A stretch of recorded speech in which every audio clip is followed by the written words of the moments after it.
বিএনপির চেয়ারপারসন ও ৩ বারের সাবেক প্রধানমন্ত্রী বেগম খালেদা জিয়ার প্রয়াণে তার প্রতি সম্মান জানিয়ে দেশব্যাপী চলমান গণভোটের সব ধরনের প্রচার কার্যক্রম সাময়িকভাবে বন্ধ রাখার নির্দেশনা দেওয়া হয়েছে।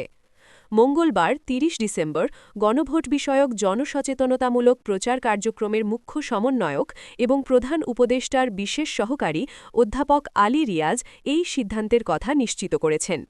তিনি জানান যে বেগম খালেদা জিয়ার জানাজা ও দাফন প্রক্রিয়া সম্পন্ন না হওয়া পর্যন্ত সরকারিভাবে পরিচালিত গণভোটের কোনো প্রচারণা চালানো হবে না।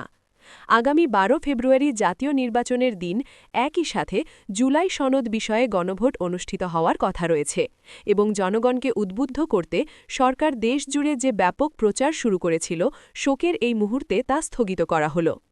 অধ্যাপক আলী রিয়াজ আজকের পত্রিকাকে দেওয়া এক বক্তব্যে স্পষ্টভাবে জানিয়েছেন যে বেগম খালেদা জিয়ার বর্ণাঢ্য রাজনৈতিক জীবন ও দেশের জন্য তার ত্যাগের প্রতি শ্রদ্ধা জানাতেই এই সিদ্ধান্ত গ্রহণ করা হয়েছে। বর্তমানে সংস্কৃতি বিষয়ক মন্ত্রণালয় এবং তথ্য ও সম্প্রচার মন্ত্রণালয় সহ ১৯টি মন্ত্রণালয়ের সমন্বয়ে যে প্রচার কার্যক্রম পরিচালিত হচ্ছিল তা আপাতত বন্ধ থাকবে।